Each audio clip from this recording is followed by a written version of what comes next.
Have you ever guys heard of a crocodile named Lolon? Lolong was a gigantic saltwater crocodile that was captured alive in the southern Philippines back in the fall of 2011.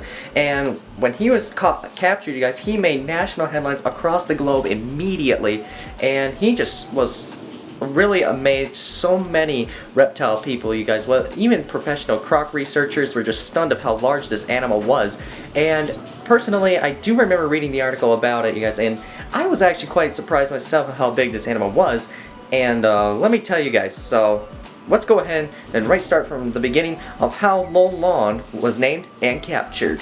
But before we continue on, you guys, into the rest of the vlog, if you are new to my channel, do me a favor, smash that subscribe button for me, and turn on that notification bell so you guys can be notified of every new video that I post every Wednesday and Saturday morning at 9 a.m. Eastern Standard Time. And also do me a favor, you guys, hit me up in the comments below and tell me on what your favorite species of crocodilian is. Is it an American alligator, a Nile crocodile, Cuban crocodile, or even the saltwater crocodile? You guys, let me know what you guys think in the comments below, and let's go ahead and just jump right into our topic here. So the story about Lolon, you guys, began as far as back about 2009, where a couple of local villagers actually disappeared, apparently, and from what the reports have stated, the first incident that occurred was actually a young middle school girl was brutally attacked and killed by a very large rogue crocodile. And from what eyewitnesses said, there were a couple witnesses that saw the attack. Both of them described it as a very, very, very large one. Possibly, they said, at least 15 feet long, and at the time, though, this was only in a matter of seconds, you guys, and unfortunately, the little girl was brutally killed by the crocodile, and her body, somehow, not too long afterward, was discovered, but her body was decapitated, meaning that her head was missing, so...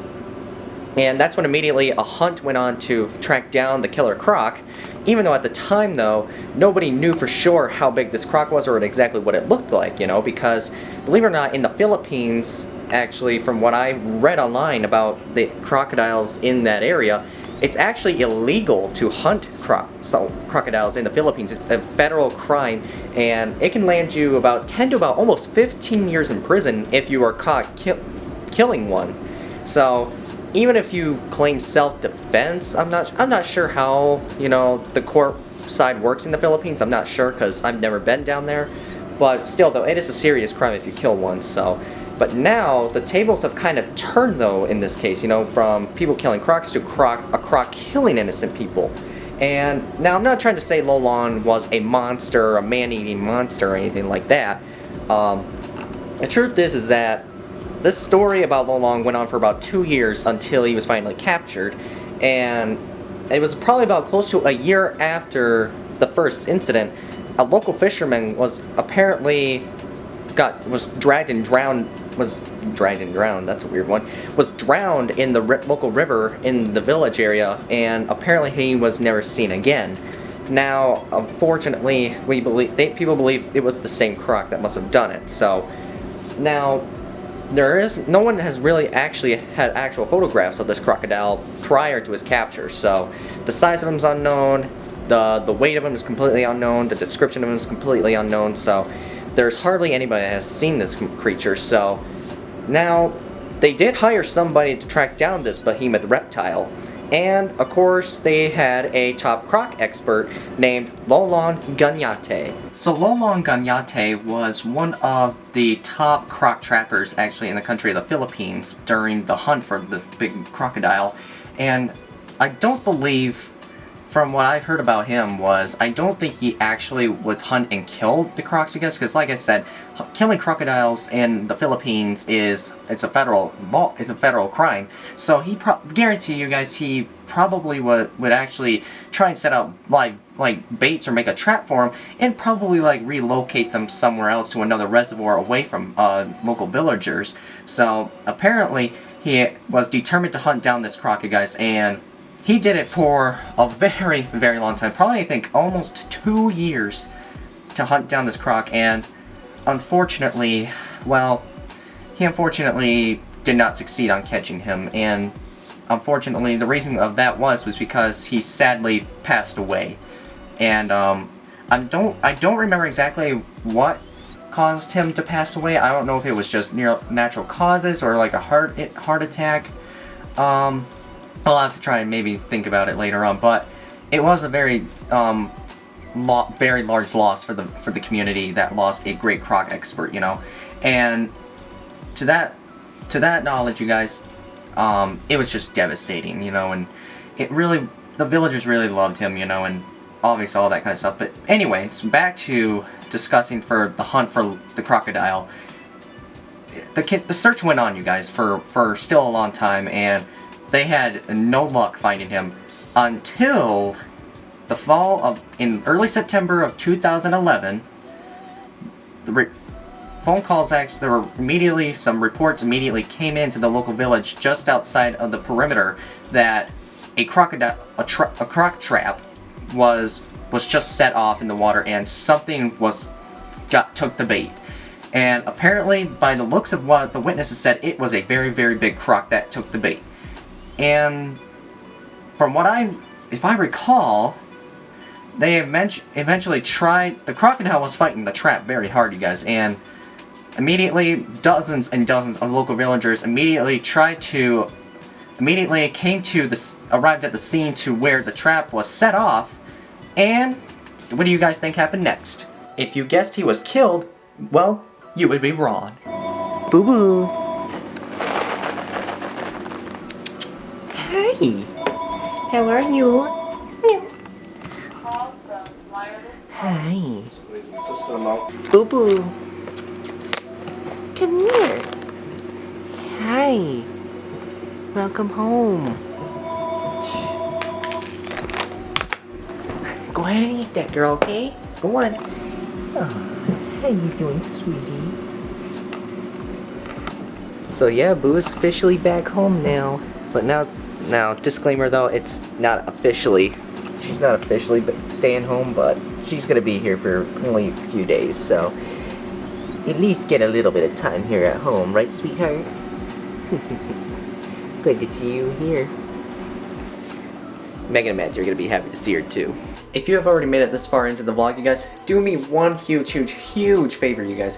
If you guys have been a part of this channel here for quite a while now, do me a huge favor. Go ahead and hit the link at the top of the description, you guys. Go ahead and get yourself some US ARC support merch, you guys, because this merch is going to be very, very awesome, you guys. And we need, like I said, help fight for our rights as reptile keepers, you guys, actually to keep our rights as these amazing creatures, you know, so we can not only keep them, you know, not just as pets, you guys, but also use them like for education programs, you know, and all sorts of kind of cool events, you guys, that we can actually share the public with, you know, to show the truth about these amazing animals, not seeing them as like what the fiction stuff says about them. So anywho, huge thank you, you guys, if you guys have really purchased the merch. If you haven't, go ahead and hit that link down below, you guys, and get yourself while you can, you guys, because who knows how long this merch is going to be around for.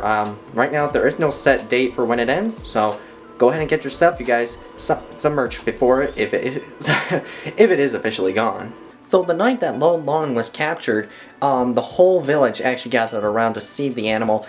And you would be, it was not really that surprising, actually, of how many people it took to pull him out of the river. Because Lo Lon, for how big he was, believe it or not, he measured exactly 23 feet and 3 inches from snout to tail, you guys, when he was in captivity. And for a crocodile that large, it's going to take, you know, a whole lot of people to pull one that big out of a river. So, from what I've read the history about the capture, was it took around 100 people to pull this 20-foot behemoth out of the river. That's right, around 100 people.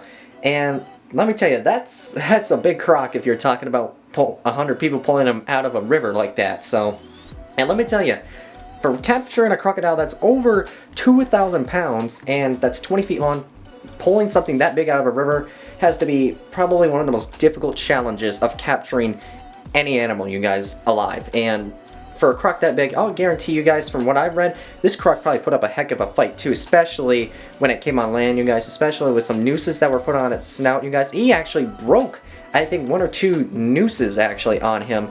And let me tell you, a croc that big is going to put up a heck of a fight for a while. So definitely probably not one you don't want to pick a fight with. But since Lo Lon was outnumbered, you guys, a lot of people actually were staying calm about it. And of course, the way they actually kept him calm was they actually tried to tranquilize him. So, and they also, I think they put a big tarp over his head to keep him calm, because if you guys have noticed it, you know, with most crocodilians, when usually their eyes are covered, you guys, they technically have this sensation of being calm, and it's very weird. Like, it's as if they feel tightly secured, you know, like that they're not too worried, you know. So when they did that to Lolon, they actually did the same thing, you know, and they tied it around his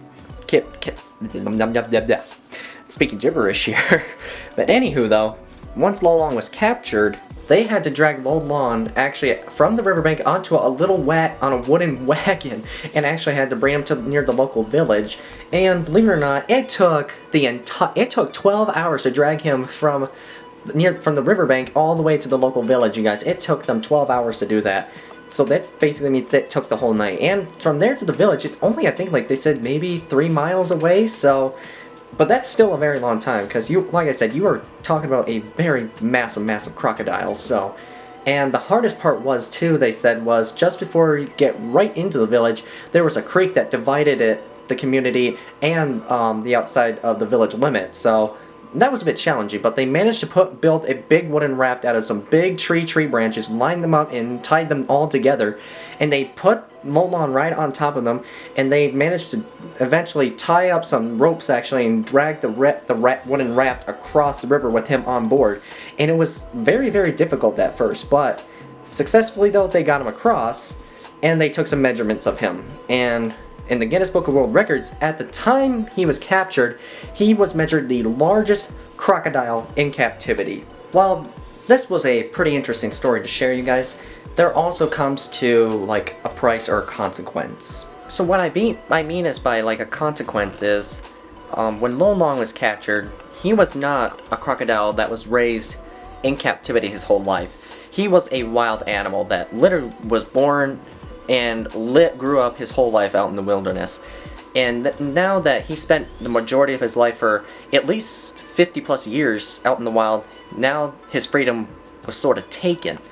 And with that being said, you know, you gotta figure out, like, how can you take care of a massive 20-foot crocodile that you just captured out of the wild, that's been out there its whole life for over 50 years, and how do you think you're gonna try and take care of something that big? Because they decided to go ahead and put him on display at a local zoo, I think they said. So they did have an outdoor enclosure for him with a big pool for him. And now I don't think, at the time though of his capture, I don't think the residents had enough knowledge about crocodiles at that time, like especially ones in captivity, I should mean by that. And Lolon, at first, he seemed to be doing okay. It seemed like the first year after he was captured, he seemed to be doing fine. But unfortunately, though, it was kind of cut short, you know, and unfortunately, a tragedy happened. And let me tell you, people, I can remember that day when it was sad, you know, that it happened. I can remember it like it was yesterday, and unfortunately, on the night of February 10th, 2013, Lolon, the crocodile, you guys, passed away, unfortunately, and it was right around 8 o'clock local time in the Philippines when he passed on, and many people across the Philippines, well actually many people throughout the world, were mourned and sad about him passing away, because lots of people all over the world actually went to come see him because of how massive he was, and he became an icon. And actually he started to become more of a celebrity, because at first when he was first captured, the local villagers had thought about maybe killing him, but at the same time though, they thought maybe they could actually put him on display at an exhibit. And that's when they decided to go ahead and do that, you know. And I'm not gonna lie, I'm kind of glad they decided not to kill him, you guys, because, I mean, obviously, the story about a man-eating crocodile that claimed 2 innocent villagers went on for 2 years, and believe it or not, could they really prove that Lolon was actually the killer?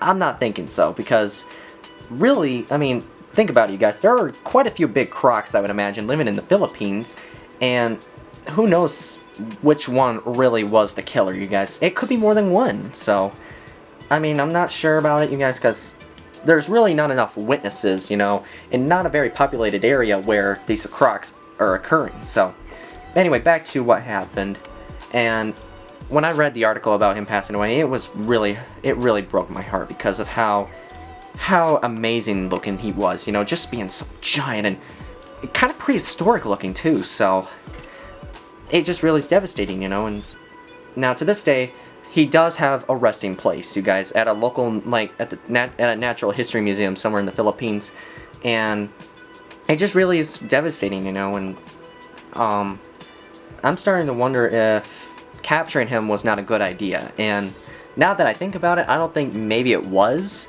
unless they could have thought about maybe what I think they could have thought about. They probably didn't even think of it. Maybe about maybe relocating him to a new reservoir, maybe in wetlands, new set of wetlands for him. Because I mean, really, being in captivity like that, especially for an animal that was wild caught and spent majority of its whole life for decades out in the wild, that's kind of putting it quite a bit of stress. So, but I mean, this was a long time ago, you guys, almost 10 years ago, so there's really nothing we can do about it. But I think since then, maybe some of the villagers are probably maybe doing more research on the crocs in the area, so if not, maybe just a thought. If I had a chance to maybe go down there and actually do maybe some research on the crocs out there in the southern Philippines, so but let me know in the comments below and tell me what you guys think if I ever should get a chance at it. So, but yeah, this story was very sad. It had a sad ending, but Lolon to this day, you guys, will be remembered as one of the ancients of the reptile world. Folks, it is time to end the vlog here for the night, so tell me what you guys thought about the story about this really cool prehistoric looking croc.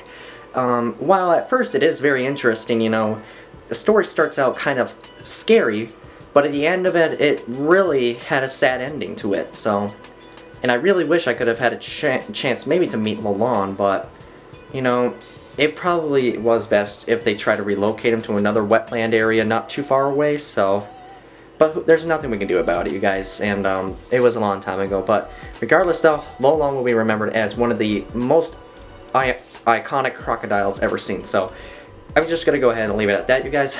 If you guys enjoyed this video, do me a huge favor. Smash that subscribe button for me and turn on that notification bell, you guys. And leave a comment below and tell me on what you guys thought about the story about Lolon. Do you think it was very interesting? Do you think it was sad? Or do you think it was scary? Let me know what you guys think, because I'm thinking about maybe telling another story about another iconic, famous celebrity reptile. So, but I'm just going to go ahead and leave it at that. So I promise, people, I'll see you on the next one.